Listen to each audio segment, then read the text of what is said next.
man, this blessed me so much. This is a video Curtis King released. I asked him if I could react to it.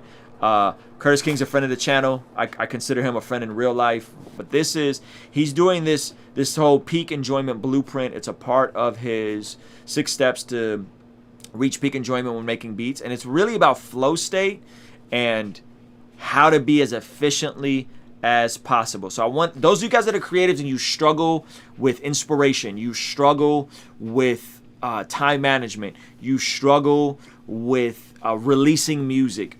This stuff that he's dropping on is amazing. Like the past couple of videos he's dropped is amazing because he's really trying to get you to tap into, like, how do you create the music you want to create? How do you create and enjoy creation and enjoy releasing music? And so I wanted to just briefly touch on these 2 points, react to them. I'd love to hear your guys' thoughts. This is a longer video. There's like 6 steps, but these 2 have been the most beneficial to me. So I'm gonna play this and we'll chop it up a bit. Check this out. Curtis King TV. Dive headfirst into changing your approach to making beats, you must first address your habits before you even hit the studio. In this step, you will need to establish a winning pregame ritual that will help you set yourself up for success on a consistent basis.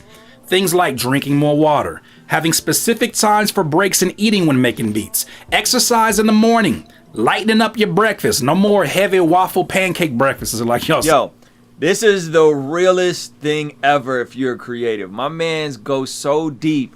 He's talking about regiments. He's talking about drinking enough water.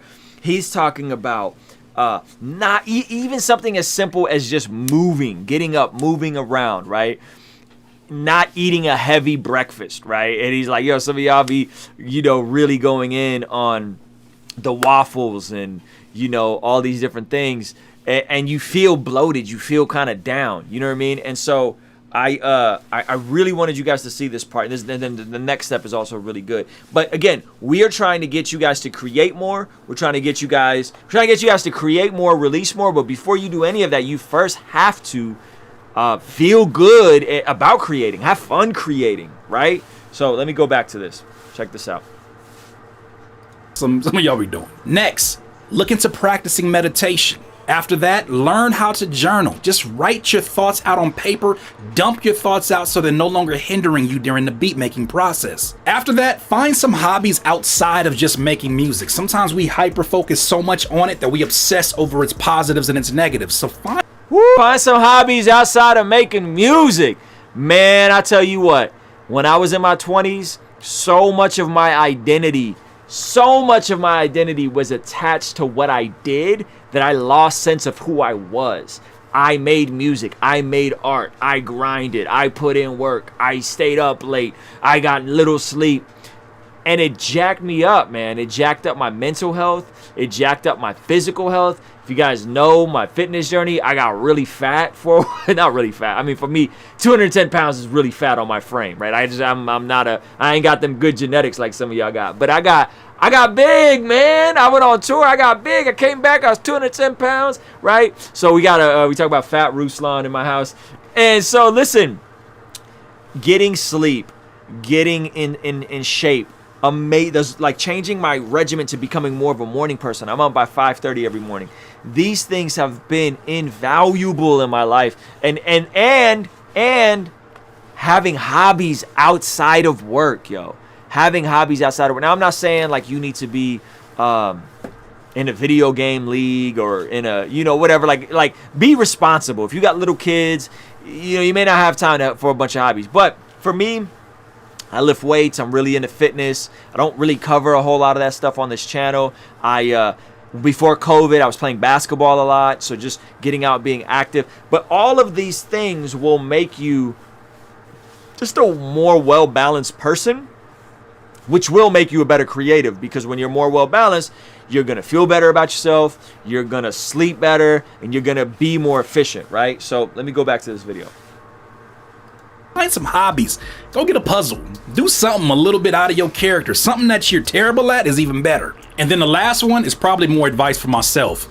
Get some more sleep, fam. I know some of us are night owls, but we need to get sleep. It's just as important as the hard work that we do. And as you can tell, that's one I'm still working on. Step 3, temporarily turn your music. And this is good. Okay, so there's like, And again, this is 6 steps. That's the personal responsibility, physical side, right? Super duper important. We need that. We need balance. We need family time. We need sleep. We need to eat better food. We need to drink more water. We need to be more active. All those things impact how you feel, and how you feel impacts how much you create. It's by and large a fact, right?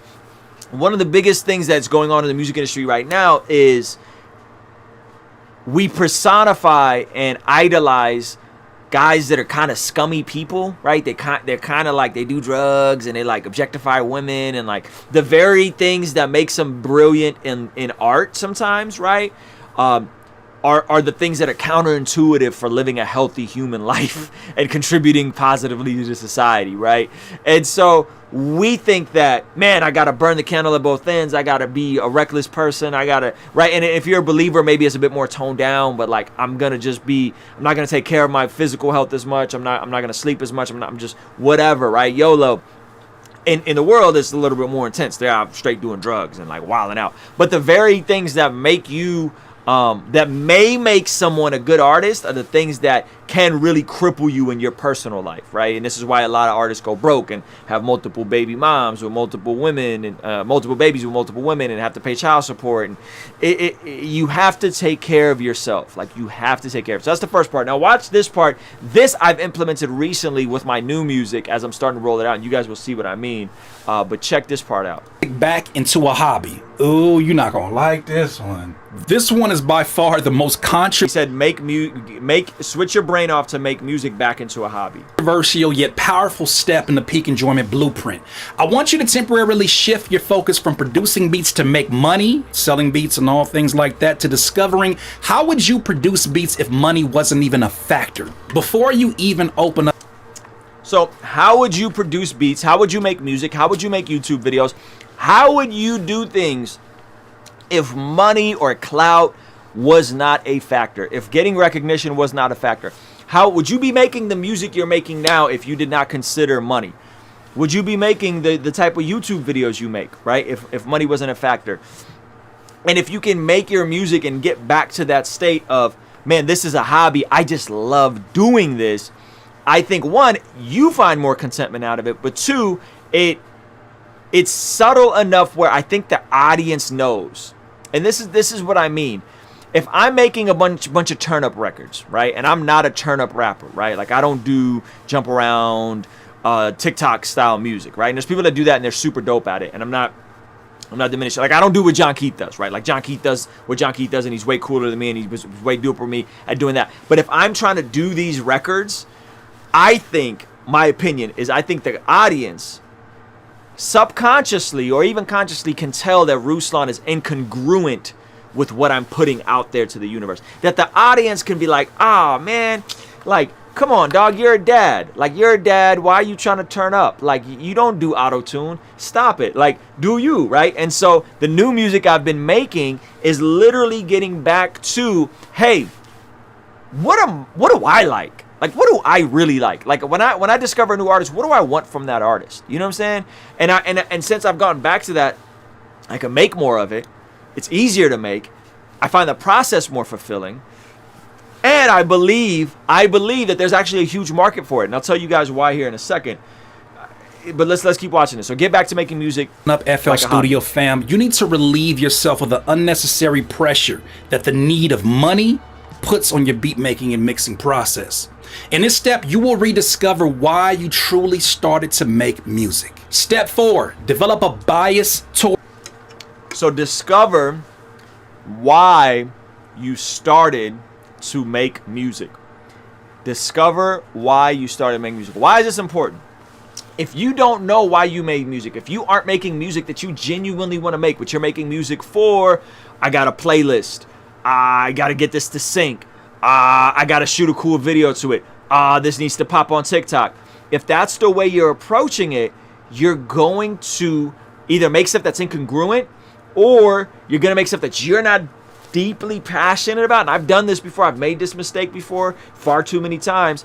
And you're going to sell yourself short. But if you do what you do, if you do what only you can do, this is the benefit of that. And hear me on this. One, only you can do you. Meaning that there becomes less competition. right? Like my brother Curtis King does similar content to what I do. Brandman Sean does similar content to what I do, but we are not in competition. Those are my dudes. Like I be FaceTiming with Brandman Sean. I'm not competing with Brandman. What Brandman Sean does, only he can do. What Curtis King does, only he can do. What Lecrae does, only Lecrae can do. What Andy Mineo does, only Andy Mineo can do. What Ruslan does, you already know only I can do what I can do because I'm good at a lot of things, right? So that when you get away from the comparison, the competition, you do what you do, and there's a huge audience for it. Why is there a huge audience for it? Well, do you think that there's people out there like you? Probably, right? As an artist, there's probably people out there like you. There's probably people out there that got similar taste in music. But more importantly, your target audience becomes more focused, because if you do what you want to do and you're trying to create art that you love, well, then your target audience really just becomes you, but 10 or 15 years ago. That's it, right? And this is by and large, like, there's an exception to this, right? So someone like Bats, who's 18, 19, his target audience isn't going to be 8, 9-year-olds, right? So there's like an exception to this. But by and large, Ruslan fans are me and what I was going through 10 to 15 years ago. So I'm making music for me, right? So, but I'm just now I'm marketing, and I'm considering the end result. I'm considering what they may be into. I'm considering all these different variables. But at the end of the day, I'm taking care of my body. I'm building a life instead of just being a derelict with my art and being a womanizer and a drug addict, right? Which is a lot of what hip hop has become, unfortunately, right? And I'm also making music that I love, which is going to make me more congruent and passionate about releasing it and getting behind it. And the odds are, with as many people having internet now as there are, right? They're saying 1 billion people are going to hit YouTube. 1 billion people are going to hit YouTube. We think about Spotify, we think about SoundCloud, we think about music. Fam, there's billions of people on YouTube right now. You don't think that there's 50,000 people that might be into whatever kind of music you make, if you make it good enough and you market it good and you tell the story good? Probably. And again, as independent artists, we don't even need 50,000. We're after our 1,000 super fans. You get 1,000 people to give you $100 a month, $100. Well, $100 a month will make you a millionaire. But to give you $100 a year, that's 6 figures. You know what I'm saying? And that's literally what I did, guys. Is I found initially, to get my spark, I did my Americana album 2016. You guys remember some of that? Heard of that album, Americana 2016? I sold 1,000 copies of that record. At that point, I knew, man, I got 1,000 people that'll pre-order that. I'm talking about first week, just pre-order. I knew it. I know it's like, ooh, if I could get these 1,000 people to buy a t-shirt, buy a hoodie, subscribe to my YouTube, that those 1,000 can sustain me and help me scale to the 20,000, 30,000, 100,000, million eventually, right? If the music's good enough, the marketing's good enough, the budget is good enough. So those are my thoughts there, man. I think that should help you guys. Shout out to Curtis King, because I think this whole format and like enjoyment and flow state is so crucial, and a lot of us just, unfortunately, we overlook it. Kingstream Entertainment. Ruslan.